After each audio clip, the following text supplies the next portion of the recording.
Fugitive Zero sabotages the monocle antenna. Murph likes to put everything in his mouth. And Dal thought he was captain. Hey, everybody, and welcome to the 7th Rule with Cirroc Lofton. Hello, hello. My name is Ryan T. Husk. Today we are doing a review of Prodigy's very first episode, well, two-parter, Lost and Found, parts 1 and 2. We are joined by very special guest, Bonnie Gordon. How are you? I'm wonderful. Thank you for having me. I love the fact that you looked surprised when I mentioned your name. You're like, "What am I doing here?" Oh, I'm here. Oh, oh my goodness. I figured I would just wait my turn in the back until you said my name, and then it just came out of nowhere. So I wasn't prepared. Hang on a second, Cirroc. Did you see those nails she has? Oh, no, I didn't see them. Very nice. They're chrome. It's hard to see the chrome part of them, but if I move it in certain light, they turn green and blue. They're purple. Yeah. I do see the colorful Star Trek stuff in the background. I think there's some kind of logo back there on a pillow or something. Yep. You're missing the other half of the room. We won't go into that, but I do have a lovely pumpkin with Janeway's head on it. That's perfect. Not creepy at all. Happy Halloween, everyone. Yeah, everybody at home might be able to see it at the top of her background, but yeah, I see it. I see the Janeway. There she is. Oh yeah, that is Janeway. Yeah. Wow. I hadn't. Very good carving skill, Bonnie. Oh yes, I did that myself. I didn't. I can't believe you put me on a pumpkin. Very good. Is what she would say. Oh wow. Now, very good. Bonnie, now speaking of which, let's just get right into this, okay? Before we really dive into this first episode, you hinted that you are pretty good at doing other people's voices, apparently. And you also mentioned that you did scratch vocals for a couple of the characters, right? I did. I started out on the team, I guess I could say, doing scratch for Gwen. And then later I got brought back in to do scratch for Janeway. So Janeway is my favorite captain. So I was honored to do her. I knew they were going to get, Kate Milgrew. But it was just nice to pretend. It was nice to be Janeway, whether it be a day or a not day. More than a day. A day or a week yeah, exactly. So for everybody at home that doesn't know what scratch vocals are, can you explain them? Because you've got quite the extensive voiceover background. Sure. So scratch, when the animation process takes such a long time, I don't think people realize the amount of work and the steps that have to go into creating something that's fully animated. And this show, if you've seen it, is so elaborate. The animation is just incredibly beautiful. Yes. So they've been working on this for about 2 years now. It can get expensive to bring big names into studios over and over to re-record lines, to get like some basic vocals down so the animators have something to work with. So they'll sometimes bring in actors to do scratch vocals, or sometimes they don't even have the role cast yet, which was the case of Gwen. While they were trying to find someone cast as Gwen, they brought me in to do her voice. So basically, I was just there to help the animators have something to work with that wasn't just someone reading lines off of a paper, that was actually giving some kind of emotion and some kind of direction of where the show and where the character was going. And had a blast doing it. So it was amazing to be a part of that creative process and to kind of bring some of the characters to life before they got fully developed. Mm-hmm. Mm-hmm. Well, Cirroc, this is the main question here, and I think, Bonnie, you've already hinted. You're a pretty big Star Trek fan before this happened, is that right? Just a little bit. Oh man, I was actually a part of the Star Trek Experience in Las Vegas. What? I was one of the actors. Yeah, really? I was one of the actors in the Star Trek Experience back in 2007, 2008. Yeah, Yeah, so that was fun. That I was, it was a rotating cast, so I played a lot of the different roles. I remember one of them was named Ensign Thomas. I had to play the ensign type parts because I look young, and you can imagine, 13 years ago I looked even younger. So yeah, I was mostly just an ensign for most of the run. Wow. Unless giving me a couple extra pips, people would be like, yeah, right, she can't get up the system that quickly. It's like, that's when you know that there's no one else to promote. When I get the pips, you're like, ooh. But no, it was so much fun, and it was such an amazing experience. I didn't know much about Star Trek before I got that job, and that solidified my love for it, because I had to watch Star Trek for research, because a lot of it was improv, to where I had to make sure that if people started asking me questions, I didn't break the prime directive, because man, and when you talk to Trekkies, they know am I allowed to curse on here? I was going to wait for you. I was going to wait for you. They know their poop. Oh yeah. Oh yeah. Okay. Well, they know their defecation. Yeah. So when they started asking questions of me and improvising with me, I went, oh dear, I gotta start watching. So I like devoured Next Gen, jumped in straight into Voyager, DS9, and honestly, my love for Trek has grown. In later years, when I moved to California, I started doing rewatching of all of the series and realized, man, I am a Trekkie. And then it's all downhill from there.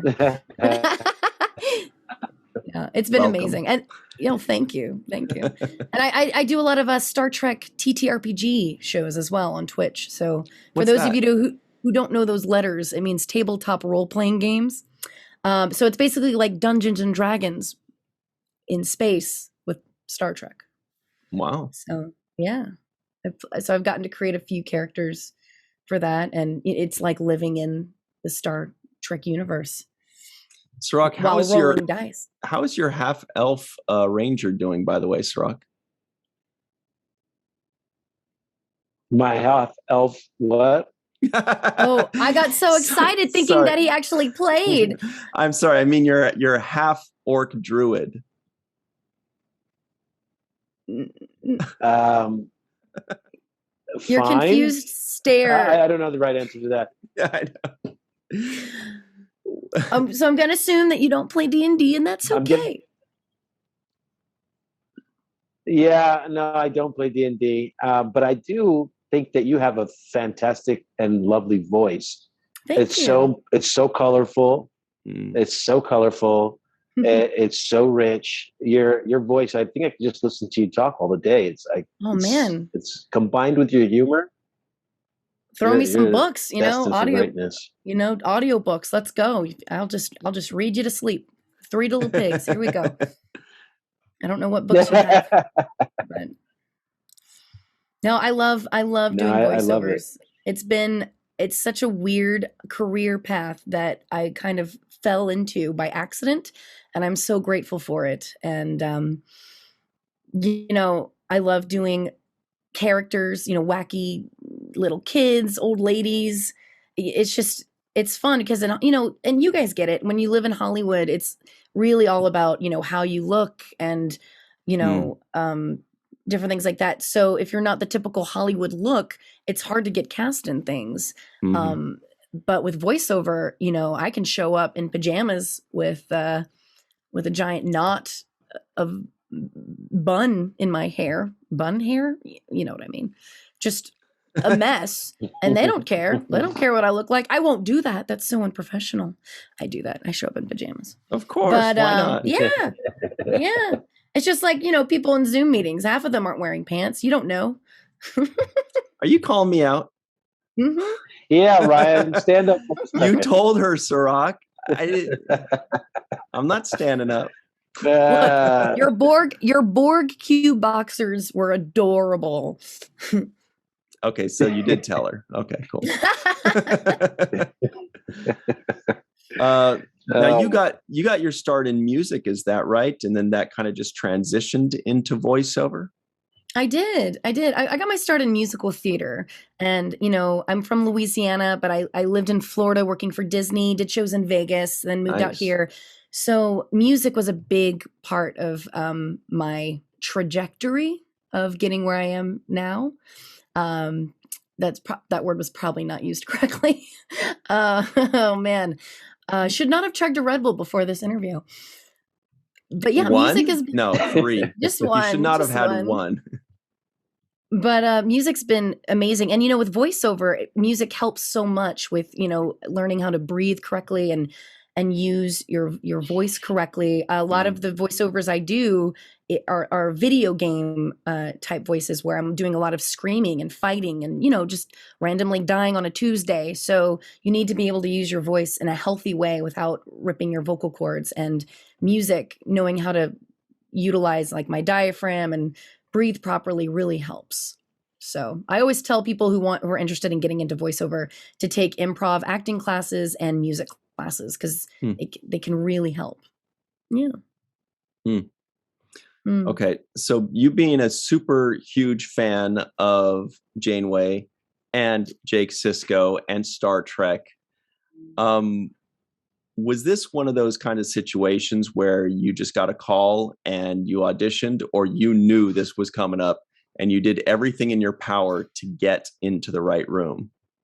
I did everything in my power. I pulled every string just to get an audition. When I saw that they were making not one, but 2 animated Star Trek shows, I think Lower Decks was announced first. And I tweeted at Mike, the creator. Really? Going, I was like, in fact, it just popped up in my memories recently, like 2 years ago, you did this. And I'm like, thanks, Facebook. You don't have to remind me,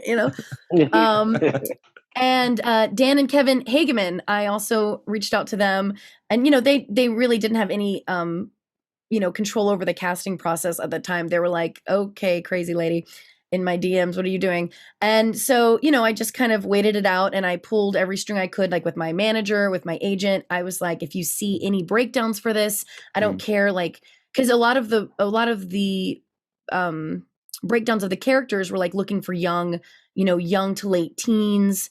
And they're looking for people who can sound like 16, and I'm 35. So if you look age-wise, I don't qualify for any of the roles. So I told them, please just send them to me anyway, and I will find my way in. And I made it all the way through the callbacks for Gwen. And that's how I started working with the creative team doing Scratch for her.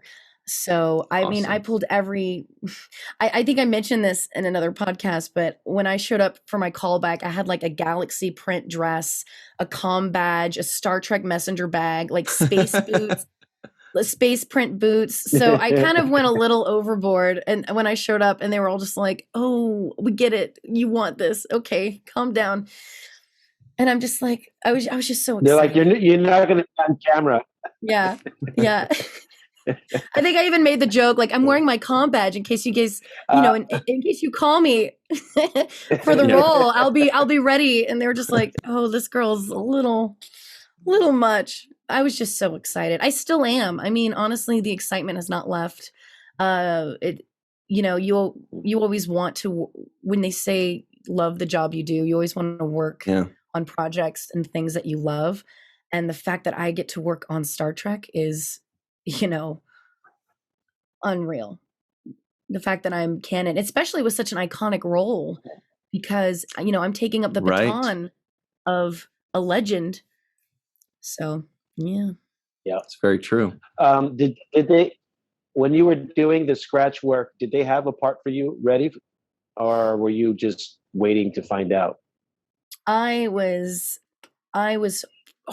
secretly hoping that they were going to try and find a role for me. They mentioned that, I was putting a lot of work, into the show with them, and so eager to help and eager to work with the project. And I think they were looking for a role for me throughout the series. And when the audition came up for the ship's computer, I jumped on it. I was like, I can do this. So, now, Bonnie, for everybody at home. Did I spoil it? No, for everybody at home right now, including myself and Cirroc, we've only seen the first 2-part episode. So we haven't heard what the ship's computer actually sounds like. So when you say I can do this, my first thought is prove it. In one of the trailers, I believe you do hear my voice saying, disengaging gravity, something like that. Wow. So I basically just talk like this. Welcome to the 7th rule. Thank you for having me. Okay, Cirroc, we recorded that, right? Yeah, I hope so. That's our intro from now on. All right. Yeah, you mentioned replacing somebody who's such an icon, and that person I worked with closely, the late great Major Roddenberry. She's a legend, especially on DS9. Man, she would come in, and every episode that she was featured in, I got so excited. I'm jealous. You got to work with her. And I did, I don't. I never want to fill her shoes. I never will be able to fill her shoes. She is in a place, a mantle all her own. I just hope that I can live up to people's expectations. I know a lot of people are, curious why. Well, they have a lot of her voice on file, I'm sure, with her estate, to why they're not using her voice. At least I think that's what I've heard. I don't know if that's true or not, but I do know that, with this new show, they wanted a new voice for the computer. I guess I even asked them if they wanted me to do an impression of her, and they said no, to just make it your own. So that's what I did. And, it's a lot of people think, oh, you're just a computer. And I'm like, it's more than that. It's with Star Trek, especially, the ship, signifies something so much more than just a ship. And it's a character. It is. It becomes a character. And, absolutely. It's a character that they live on, that they interact with every day. And, I feel so grateful for the opportunity to continue the legacy of the ship's computer. It's huge. It really is. Yeah. And in voiceover, there's always the opportunity of doing more than one character. So assuming that there will be a second season, I'm sure you're going to be constantly and consistently digging around and being like, hey, I can do this thing and I can do that, right? I mean, they're going to be new characters popping up, whether they're villains or whether they're, I love a good villain. Ooh, villains are fun. Pretty good. I like, Yes. If you need a ship hum, I can do the humming. I'm very good at humming different kinds of ship engine noise. Yeah, just let me know. Cirroc, prove it. Hey, yes. That's the refrigerator at the mess hall. This guy would know. Oh my gosh, that's good. That's good. That's no body, but replicator number 7. Right, lower deck number 7. Mm-hmm.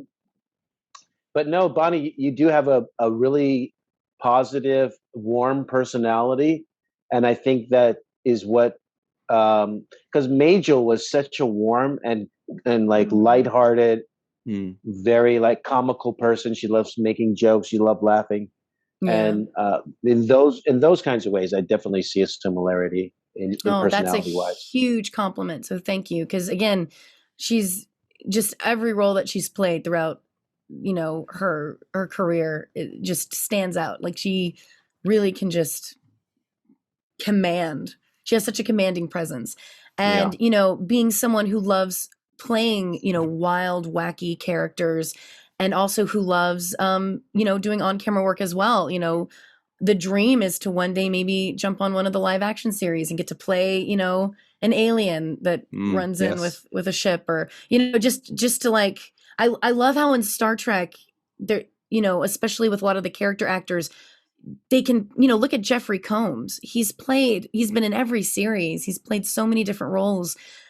I love the Star Trek, what's the word I'm looking for? I love that they're not afraid to reuse some of the same talent in different ways, and to really let actors shine, especially character actors, to prove that, some people don't even realize it's the same actor, One episode he's an Andorian, one episode he's a Klingon, you're like, oh my gosh. There's a certain loyalty there where like, if an actor or actress proves themselves, the good people at Star Trek are going to be like, why gamble? We know this person can do it. Let's stick with this person. We like working with them. They make us look good. But yeah, you kind of touched on something that I was really curious about, Bonnie. There's always that dream role that you want. Now, the ship's computer notwithstanding, let's say that's the dream role number one, right? If there were a second thing within the Star Trek universe, whether it's voiceover, whether it's an alien villain in season 2 of Prodigy, what would that role be for you? Ooh, a dream role? They always say,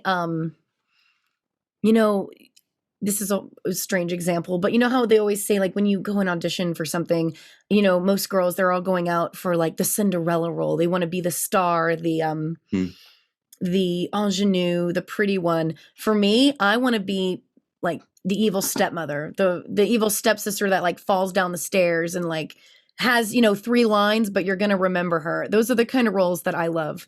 So I would just love to play just something so off the wall, bizarre, but that's so memorable that whenever they return, for like a cameo later or anything, it's just, you get that moment of like, oh, yes, this character,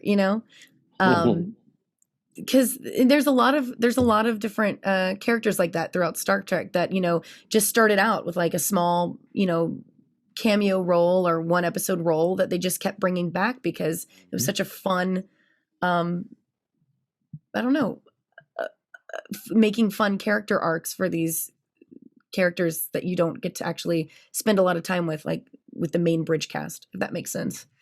Cirroc, how cool would it be if Bonnie ends up being like the Jeff Combs of Star Trek voiceover, right? Because they could reuse her, right? So we could see her as like this super creepy, villainous, crazy alien that we've never seen, where she can be as creative as she wants and like create this new type of inflection or method of speaking and things like that, and doing all these cool things. And then in a different episode or a different season, she's then doing like, some princess thing that needs a partner in crime to go beat up some baddies or something. Oh, of course. Everyone needs a sidekick. I love your idea of my career, and Ryan, your vision is impeccable. I agree with you 100%. I'm going to put that on my vision board. Nice. I don't have one, but when I make one, I think more importantly is, I definitely see a really good product that they're putting out here with this show. Oh, it's amazing. It's amazing product. And I don't want to say it in this way, but kind of above the standards that I'm used to for Nickelodeon. Oh, yes. If that is, Nickelodeon has some amazing shows. That's okay to say. I think. Yeah, I don't know. I haven't seen much Nickelodeon, so I don't know. Yeah, but like I kind of expected a certain level, and this exceeds that by far. So I, credit to them. It's the animation. But no, pause it, and every frame is like a piece of art. You could frame any frame, if that makes sense. I would hang so many of these freeze frames on my wall because they're so stunningly gorgeous, and like the vastness of space and what they show. And I think it's going to spark so much. I don't know why I keep doing this. Like I have a beard. I don't. I'm just like, yes. It's going to spark so much interest in science. But no, I think kids are going to really latch onto this. And I think it's really upping the stakes of animation as well. Because yes, it is written for kids, but honestly, every age is going to love this. And I think it's a lot darker than what people expected. Not like in an, dark way, but it's a lot, I don't think people realized how much like action there was going to be, how much, heart that these characters have. A lot of people think, oh, it's a kid's show, and they just kind of shrug it off. And then watching the first episode that they've released, it's like unbelievable what they've done. I thought of it as motion picture quality. It could have easily been a movie that was released in the theaters, and if you took away the name Star Trek from it, it was that the quality level was there, as far as I'm concerned. Cirroc, I made the same thought. I put that in my notes. But yeah, I'm just happy to welcome you. Sorry, we lost you for a second. Star Trek family. Thank you. Coming from you, it is truly an honor. Like, a huge fan of your work and loved the movie quality. Your character. What? We just lost him, I think, again. Oh, that's too bad. Because he paid you such a great compliment, and you paid him back a compliment, and I hope he was able to hear that. But yeah, Cirroc, I made the same. There you are. Yeah, I made the same note that the reason the animation style, I mean, since the beginning when we got the teasers out and the trailers and then the main title sequence, first of all, number one, that theme song in a previous show a couple weeks ago, I did say it's already top 3 Star Trek theme songs for me personally. It's mind-blowingly good. Unreal. And the composer is unreal. She's incredible. Like the music. Oh, yeah, so damn good. Absolutely loved it. Blown away. The other part of it, the other aspect is the animation. The animation, it's more so than just the attention to detail, and it's the color. They found this color palette or this color scheme, or I don't really know, the nuances of it, but really blown away by their use of color and their knowledge of color. And what I put in my notes was this is like an animated version of watching a feature film. Like there's certain shots and certain things that they do, and it feels like a feature film, the way they do these shots and the way they deliver these things, but in an animated kids series somehow. Especially like there was this one scene, and we only have a minute left. I'll keep it super brief.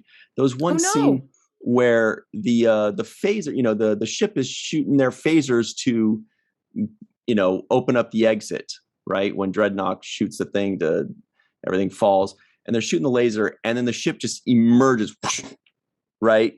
Something like that. And it was this beautiful shot. And I was like, that's when it really hit me. I said, I feel like I'm watching feature film quality shots and delivery and music. It's just in animated form. And so, Cirroc, I noticed the same thing. This is not SpongeBob SquareButt or whatever that we're watching. This is legit. Yeah. And I can't wait for y'all to see what's coming, because, obviously I've had to keep my mouth shut for the past few years, but I mean, Dan and Kevin, the Hageman brothers, they collected a team of writers that are just, you can tell when a writing team loves what they're working on and loves the characters that they're writing for. I can't say too much, but when I say some of these episodes are just going to be like, they're just going to blow you away. I mean, that's all I'm going to say. Oh my goodness. I know. I'm trying not to geek out and tear up about it, because I know some of the character arcs that happen, and it's just so good. Everyone's going to love this. Keep watching, everyone. Keep watching. I mean to yell. All right. That's okay. You've got a great mic. It didn't crack or anything like that. It sounded great. So we do have to go to our break, and we are going to then talk about this episode through and through for a bit of time. But we want to thank you so much, Bonnie Gordon. This has been awesome. We really hope you come back extremely soon. Read Cirroc to sleep. Tell us stories of being on in the studio. Once upon a time, there was a little boy named Jake Sisko. There it is. Yep. There it is. He wanted to be a writer. You're awesome, Bonnie. I wish you so much success on this show. Looks like it started off on the right foot, and I look forward to seeing you at conventions for the rest of eternity. I Yes. do a lot of Comic-Cons already, and now I'm already planning on jumping on the Trek Con circuit for sure. So I hope to see you there too. I actually am part of a nerd parody band, and we do songs about Star Trek as well. So I'm hoping to sing a little song or two.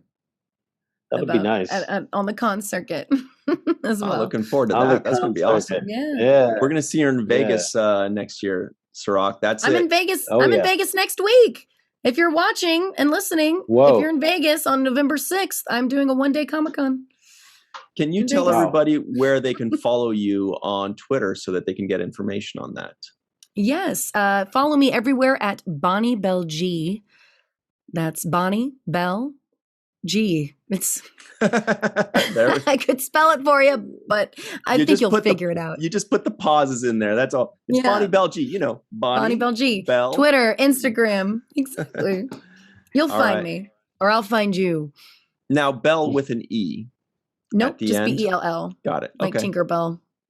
Easy. Okay. Thank you very much. We'll be right back on the other side of this. Everybody go follow her. Tell her what a wonderful job you bet she's about to do. And then tweet her what a great job she has done when you hear her as the ship's computer. And we'll be right back on The Seventh Rule. Welcome back to The Seventh Rule with your hosts, Cirroc and Ryan. Well, what do you know? That's us. Hey, everybody. Welcome back to The Seventh Rule. Guess what? Our good friend Bonnie Bell Gordon has decided to stick around, continue to make us laugh, continue to make us look good, and here she is. Thank you. Honestly, I can't figure out how to shut this Zoom call down. So, so you guys close it out. I'm here forever. So it's not. You've just gotten yourself a new host. I kidding. thought she liked us. No, that's not it, Ryan. Yeah. Where's the exit button? All right. So we're going to talk about this episode a bit more. Now, okay. First thing I have to do, and Bonnie, you're the perfect person that may know this. Mm-hmm. I swear I heard the Wilhelm scream in this episode. I don't know if you heard it. I don't know if you know about this at all. Everybody at home, there's this Wilhelm scream. It's been going around for, 50, 80, 100 years. I don't know. It's this thing that it's like the sound effect. It's like, ah, or whatever, right? And it's like in all the Star Wars movies. It's in all these things. And I swear I heard it when Dal is in the little mini ship thing. The loader. Mm-hmm. Yeah. And he's going and he says, get out of the way. And somebody in the background dies. And you hear, ah! And I'm like, Wilhelm scream. I don't know if you can confirm or deny this. Oh, now I'm going to have to go and watch it for like the 20th time. You do. You do because it's not loud. It's not loud, but you can, I swear your cue is he goes, get out of the way. And then listen 1 second after that. Everybody at home, listen. Mm-hmm. I'm almost positive, but it sounds like you haven't heard it. I might have it. I might have blocked it from my memory. So I'm going to go back and listen to it again. Okay. Now you said for 100 years this thing has been going on. Is that like I don't know? Is it in old YouTube documentaries and like I don't know. The bomb will get down out of nowhere. Since the beginning of time, there has been the scream. See, I don't know. There's like and cinephiles will tell you like the exact history of it. I just know that it's a thing and I can recognize it every time I hear it in a movie, and I was shocked, but it was so faint that it's possible it wasn't it. But anyway. It was first in Casablanca. Right at the "Here's looking at you, kid." Right after that. Here's looking at you, kid. Ah! Okay. So, Cirroc, this is our first look at this 2-part episode. There was actually another quick thing. It looked like I saw a Lurian, which was what the alien that Morn is. You know Morn in Deep Space Nine, right? I wrote that down in my notes. Morn. Yes. Morn is in this stuff. Yes. Yeah. What's so amazing about, especially if you're really paying attention to a lot of the miners, they really wanted, it looks like they really wanted to have almost every alien species, really represented in this show, because there's so many that are showcased. And, look, there he is. Yeah. Right? Yeah, that's a Morn. Yeah. That's gotta be him. That's our buddy Morn. It's gotta be. Or, is estranged cousin. Right. This is the Delta Quadrant, right? So who knows? But anyway, you were saying, Bonnie, there are other aliens. With the alien suits, I couldn't really see if there were other aliens we recognize. I mean, there was a Kazon. There was presumably a little kitten Cation, possibly. A Cation. Oh, it's so, as a cat person, I was like, where do I get one? But I love that they have so many different species represented, and not a human in sight. It looks like, really. But it's cool because, especially when you hear the whole idea of the mining planet is that none of the prisoners can communicate with each other. There are no translators. So I love that, if you're listening closely, you can hear all the different languages because none of them know how to communicate. No one can understand each other. The only person that really understands them is Gwen. She is a translator and she speaks all these different languages. So that's how she's able to speak to Dal. She's able to speak to everyone and translate. So it's really interesting how many languages and like details they put into that. Wow. Really cool introduction to the show, right, Cirroc? Like, we knew who the characters were going to be. We checked all the little articles and knew all that stuff. It was cool to see a Kazon. It was cool to see all these other aliens. There were a few new things I didn't expect. Like, I don't know what they're called. I was calling them the Scorp droids, like the Scorpion kind of guys, but I wanted to call them the Scorps because that's like in the 80s, what people used to call the band, the Scorpions. They'd be like, yeah, let's play some Scorps. So I wanted to call them the Scorps. Gotta get out, man. The Scorps are coming. They're gonna find us, man. Yeah. Yeah. I like that. Very good start. Yeah. I like the music. I once again, right from the opening scene, I thought the music really set the tone for the whole, show, and it draws you in with the music. It draws you in with the color palette that they have chosen, and the character who's playing Dal, the main captain, quote unquote. I think that voice actor is very good. There were just moments there where I was like, oh wow, this guy is really good because he was conveying very subtle things in the emotion and the inflections in his voice, fear in moments when he needed fear, confidence in moments of confidence, and like even the way he said, "I thought I was going to be captain," the way he had in his voice, it was perfect. It was. I was like, wow, this guy. You can see the youth in his voice, so you know that he's a young guy, which adds to the adventure aspect of it. He has really neat texture to his voice. Yeah. That it's really nice and kind of it gives it that youthful, mischievous, teenage kid feel. And he comes from a music background as well. He is an incredible singer as well. Figured. Yeah. Cirroc, real quick, I made a note of that exact line the way he delivered, I thought I was going to be captain. That's why I said that at the top. You know how every once in a while an actor does something in a way that I wouldn't have expected. And so I kind of make a note of it, pause it. I repeat it out in myself. I'm like, see, I would have guessed going this way, but they took in this direction. It was really interesting. And I made a note of that exact line. Now, I did want to point out that during Star Trek Day at the Skirball Center in Sherman Oaks last month, they had some of the cast. They had, part of the crew and the production team there. And I was sitting next to Melissa, and I remember they kind of were asking questions or whatever. And when this gentleman, I don't know his name, you probably do. Brett Gray. Yes. I believe. Yeah. So when he first spoke, and they're passing along, and he's like, yes, when I, or whatever he did. And I was like, whoa.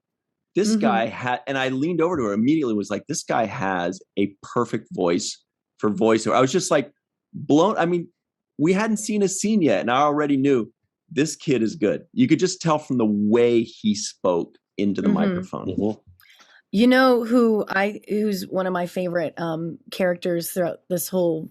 Well, we've only seen the first episode, but I thought you were going to name a character that hasn't been introduced no, yet. No. I would never do that. Oh dear. No. You're going to love her. Episode 9. My favorite character. Yeah. Oh gosh. Her name's Emily. No. Rock Talk, the big old rock monster character played by Riley, who's I think, the character's 8 years old. I think she's maybe 10, or I'm not quite sure how old she is. But when I say that kid has some of the best comedic timing with her line delivery, and like, she's so good. Like every line she delivered, I started following her, and I wrote her a message going, girl, you've got some good timing. Like just the way she has such control over her voice at such a young age too. She puts a lot of emotion in her voice. And she also just has such, fun timing when she can first speak and they can first understand each other. It's just, it's a great moment. Well, they actually stole that name from, you were gonna say your talk show that you had called Cirroc Talk, right? Yes, and that was during the Maury Povich days. We got to credit Dr. Muhammad Noor with that joke. I believe it was him that came up with that during our live show. Sorry, Muhammad, I stole your joke. It's not the last. It's not the last time you'll steal one. No, it's going to happen again.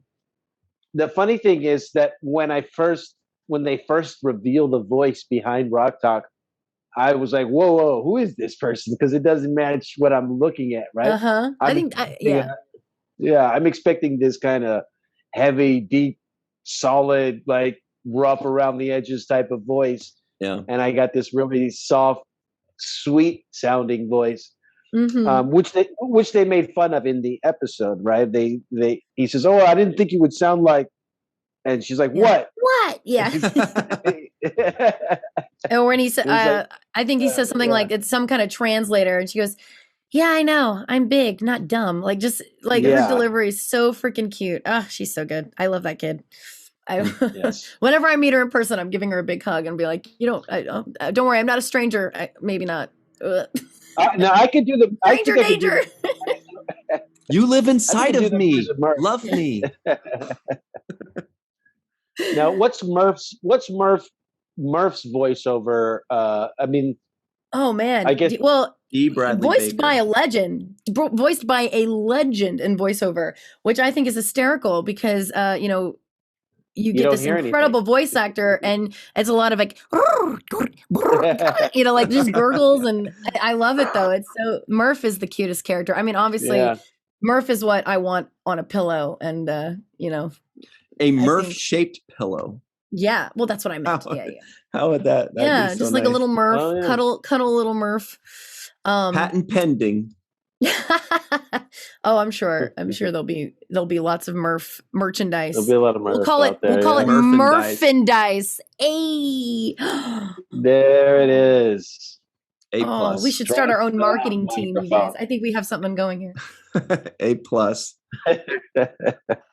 Murphandise. Good.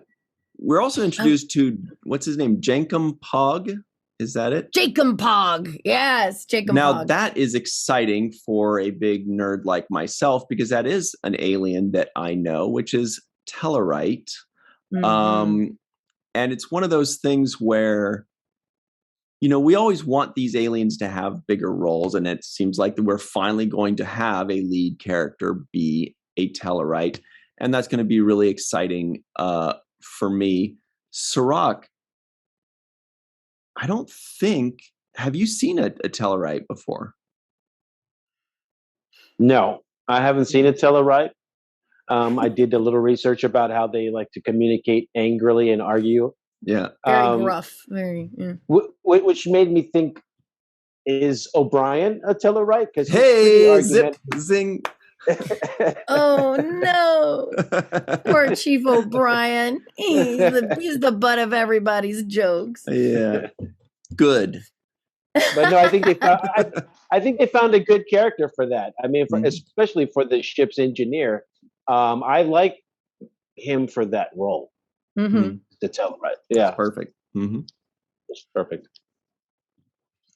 I'm really excited to that kids are seeing a character like Zero, because they mention that Zero, who is Medusan, is non-corporeal, obviously, right.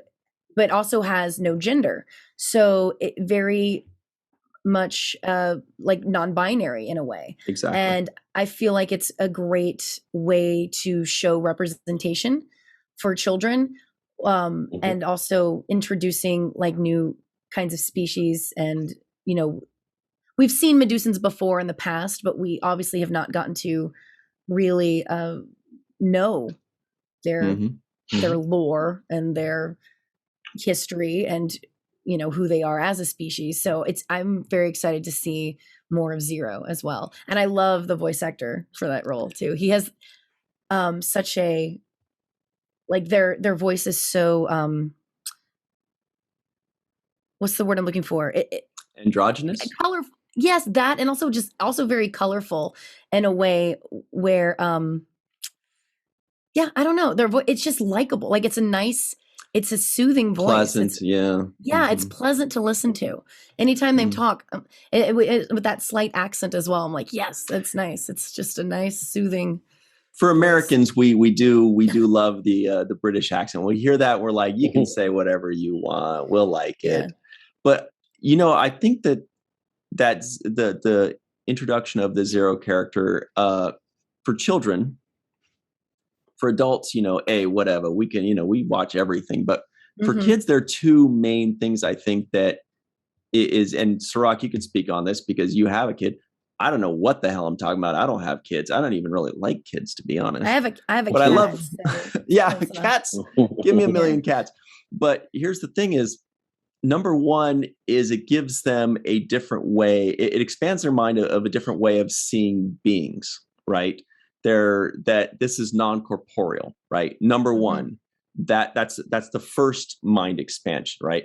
The second mind expansion is, I don't think they said it yet in this first episode, but I'm assuming at some point they're going to say they and them and their, right? And it's going to get children to begin to kind of expand their mind into, okay, so there are things that could be non-corporeal. Okay, there are things that can be they, that can be not, it just kind of stretches their mind at a young age to where they start getting used to other possibilities. Yeah, exactly. And honestly, I know I have so many friends that are, non-binary and go by they, them. And the fact that we're getting that kind of representation, for children to understand that there are different types of pronouns and different ways people can express themselves and, be themselves, I feel is really important. And I love that Nickelodeon, I feel, has always been very forward with some of the shows that they put out that show different types of relationships and different, Korra and, The Last Airbender and all that. Those were shows that had a really nice representation of different types of relationships and things like that. So I feel like Nickelodeon really pushes the envelope when it comes to things like that. And so I'm really happy that they included a character like Zero. I think it's important for kids. Yeah, especially in Star Trek. I mean, Star Trek always has been the one to kind of push the envelope in television and the tropes in television. I mean, if you go back and watch old episodes, yes, there are problems, when it comes to, misogyny and all that other random stuff that we still have problems with today. But I mean, they were really trying to push the future of television and typical roles that you would see. So go Star Trek. Good job. Yeah. Yeah. What I think works well too is I like the telepathy aspect and the way they used the telepathy. There was like when Dal was separate from Zero. Zero was like, "Yeah, I think he wants me to do this, but I think it's a bad idea, so I'm just ignoring him." I thought that was hilarious, right? But then the message gets through anyway to the other characters. Yes. Was a very smart way to do that. Yeah. Yeah. Good writing. And because of that, I believe that character will also be able to have a connection with all of the other characters in a deeper type of way that is going to allow for just more kind of digging deeper under the surface and finding out more about each other. So I do like this character. I'm excited to see the dynamic of all of the characters and the relationships that form. And, right now within the first episode, they're all just meeting each other, and they don't know each other. They don't trust each other. It's so interesting to see how different they all are and the backgrounds that they all come from and their different objectives and whatnot, to where now we're going to, get to see them grow and learn together and kind of form those type of relationships that an actual crew make. And it's funny. Oh, no, please. No, I was going to say that even though it's animated, you still get the sense of certain things that are unwritten. And the thing that I got a sense of was this kind of feelings that Gwen has for Dal or vice versa, right? It was kind of suggestive, at least in my opinion. That's what I took away from it. It wasn't overtly talked about, but there were clues, like, she seemed to know him all too well, right? She was like, "Oh, I know what he's going to do. I know what I can get it out of him without torture." So there was a level of familiarity, comfortness that I think is going to be expanded upon as we watch this show unfold. A lot of that is also, Gwen is basically the daughter of, the villain. Yeah. You can, that you can get that from the first episode, of course. But it does show that she does have a heart and that she does care for people. And just like how she, takes the Cation under her wing because the Cation's so young and she doesn't want to see it being put to work, in the mines, things like that. And, the one line that she says to Dal when she finds out, that he was lying to her about knowing Fugitive Zero was that she said specifically, like, "I tried to protect you." Basically, like, she was trying to make sure he wasn't going to get hurt. And now it's too late. She can't, she can't protect him anymore. And he kind of dug his own grave in that sense. But we had the right idea to kidnap her.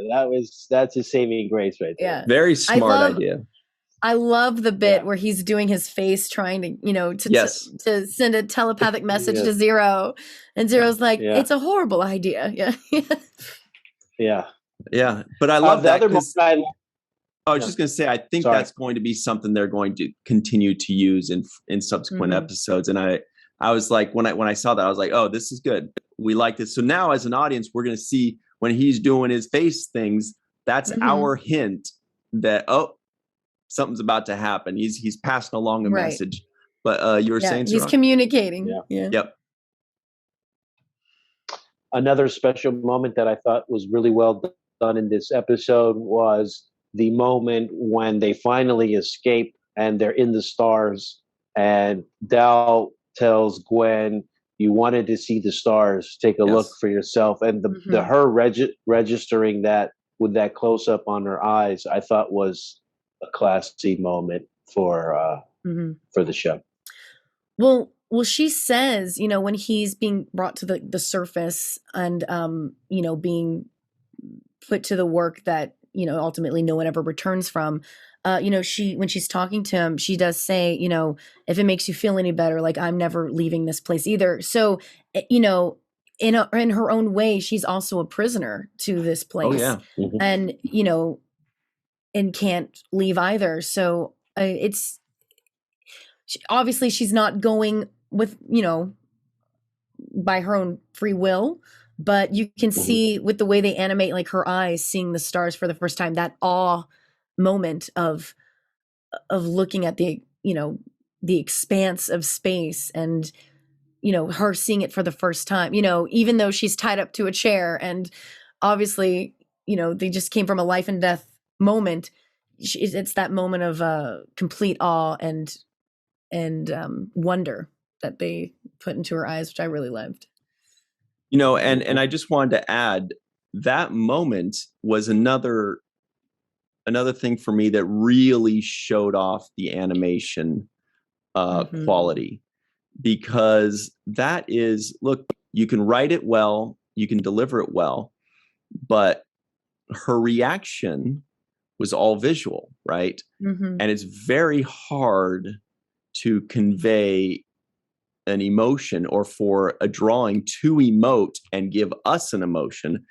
And that was, I agree, Cirroc, that was a moment that I saw that and I was like, wow, the quality in this show is going to be top notch, because I'm watching a girl's expression in her eyes and it's emoting to me. And that's, I mean, usually we see that a little bit in cartoons when, you know, they see the, whoa, big old eyes and I can't believe, you know, but this was like a different kind of emotion that it's hard to convey, and they definitely did it.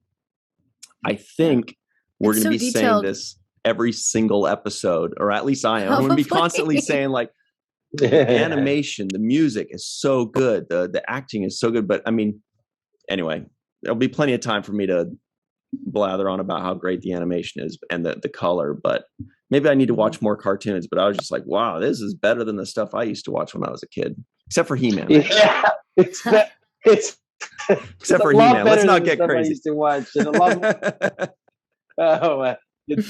Transformers, right? No, really good writing. I just, like I said, I felt like I was watching a motion picture. The chemistry kind of starts off really well, because, you know, I don't know any of these characters right away, so I'm like, okay, who's this, who's that? But then within a very short amount of time, I feel myself kind of like, okay, I know what's happening here. Yeah, that's the rock talk guy. That's the gelatin looking thing, and I start to get familiar really quickly. And the other thing I want to say is, just like the chemistry there between this Gwen character and Dal, I think that, you know, there is really good chemistry there. I think there was a moment when he says, yeah, don't say it. I see it in your eyes. You're welcome. And she's like, you know, tied up in the chair and like not happy about what's going on. And I love his confidence. I just like this kid and his confidence. I think he's going to be carrying this show. He seems like he's special, and he's got the animation to back up the delivery of the performances. So it's going to be, this show's going to be really good. And I love that we don't know what his species is. He's someone that's completely new to us. You know, we don't know his history. We don't know the lore of what his, you know, race is. And I love that we get to kind of discover that with him. Hopefully, you know, maybe we see him so confident and, you know, arrogant, but I think it's a mask to hide his insecurities and his feeling of not belonging anywhere, to where, you know, he's always like, well, I'm the captain. I do this. I do, you know, it's me, I'm going to escape. And he's not really thinking about others per se. And I feel like it's because he's always been alone and hasn't had, you know, a family or someone to rely on. So I feel like, you know, now that he has this misfit crew, it's going to be really interesting to see how he grows as a person, I think. Excellent point. That is going to be his first family. And having a family for the first time, he and the others are probably going to feel and experience things that they've never felt or experienced before. And they're going to have some serious growth there, caring about each other and doing things that they normally wouldn't do, selfless acts and such. I hadn't thought of that. That's really good. We do have to run, figuratively, of course. I'm not much of a runner. Yeah, I'm going to sit in this chair. I'm not going anywhere. But we do have to go. And Bonnie, thank you so much. We do hope that you come back sometime, someday, some way, and every single episode and day after that. Sure. Again, I don't know how to end this Zoom, so we're gonna come back. We're gonna come back next week, and she's still gonna be here. Like, somebody let me out of this thing. This link that you sent me, it won't turn off. Like, yeah, you gotta actually. Jeff Combs is here from 3 months ago. Come on back, Jeff. Go bring him out. Bring him out. No, but really, it's been great. We do appreciate you, and thank you very much. You're welcome back anytime. Oh, please. Thank you. Yes, I'd love to. This is so much fun for me. I'm literally just geeking out with a bunch of nerds. And I'm like, my people. So anytime, I'd love to just come and talk about Star Trek. That's easy. That's what we do. Right? It's a tough job, Cirroc, but we got to do it. Someone's got to do it. Someone's got to do it. Talk about somebody's got to do it. Yeah. You got to do well it. Done. I look forward to seeing more of you, Bonnie. I'm as the show goes on, I will be listening out for you. Thank you. To hear the magic. And like I said, I wish you all the best and success. These animated shows are hitting the ground pretty fast, in my opinion, and are setting a new bar, especially for animation, but just in general, for Star Trek in general. They are breaking ground in the idea of what we've conceived Star Trek to be. And I think more of the ground is being broken in the animated world than in the live action stuff. I agree. Yeah. Great points. Yeah. Okay. So let's leave it at that. Man, I want to talk about that a lot more. So we'll have to do that another time. But that's okay. That's a very good point. Yeah. I'll still be here on the Zoom link next week. So like I can't. All right. Someone turn off the meeting. Yeah. Anyway, thanks very much. Everybody at home, go check out Bonnie. She's tons of fun, tons of laughs, and super talented. So her tweets are probably also equally entertaining. Pressure's on. Wow. Oh man. Oh God. Gotta up my comedy chops now. Yeah. So everybody at home, check out Prodigy, check out Bonnie, and we'll see you soon. Until then, thank you very much. And always remember the 7th rule.